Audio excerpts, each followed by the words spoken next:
Hello प्यारे बच्चों, कैसे हैं आप प्यारे बच्चों। आज हम समझेंगे जीवों के 4 प्रमुख लक्षणों का वर्णन। यानी 4 जो जीव होते हैं उनके 4 लक्षण बताइए और लक्षणों का वर्णन कीजिए। तो बहुत ही आसान तरीके से समझते हैं।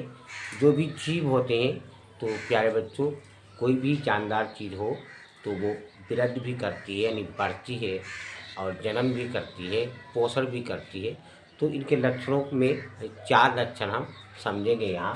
तो सबसे पहले ये जो बायोलॉजी क्लास 12 है, यानी जो मानव कल्याण में सूक्ष्म जीव, उससे ये लिया गया है प्यारे बच्चों। तो पहला है वृद्धि यानी ग्रोथ। जितने भी जीव हैं वो सभी वृद्धि करते हैं, और जीवों के भार में वृद्धि होना वृद्धि के द्विगुणीय लक्षण हैं। द्विगुणीय का मतलब होता है जैसे जीवों का भार बढ़ता है, भार के साथ साथ उनकी संख्या भी बढ़ती है, उसी को बोलते हैं द्विगुणीय अभिलक्षण। दूसरा है जनन, यानी जो भी जीव होते हैं वो जनन करते हैं, यानी रिप्रोडक्शन। जनन भी जीवों का एक अभिलक्षण है।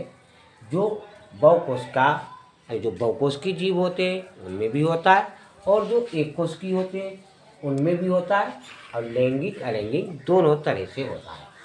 तीसरा है प्यारे बच्चों कोशिका की संरचना, यानी सेल स्ट्रक्चर। यानी जो भी जीव होता है उसकी, यानी जो कोशिका होती है जीवधारियों की, उसकी जो संरचनात्मक जो इकाई होती है वो कोशिका ही होती है। चाहे जीव एक कोशिकीय हो या बहुकोशिकीय हो, सभी का निर्माण कोशिका से होता है।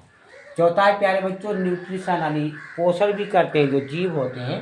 तो ये भी यानी इनके लक्षणों में आता है कि जो जीव होते हैं यानी जीव द्रव्य के निर्माण के लिए और जीवधारियों की वृद्धि एवं उसके विकास के लिए भोजन की आवश्यकता पड़ती है, यानी पोषण की, जिसको न्यूट्रिशन बोलते हैं। तो प्यारे बच्चों ये 4 यानी अभिलक्षण हैं जीवों के। प्यारे बच्चों लाइक सब्सक्राइब कमेंट शेयर अवश्य कीजिए।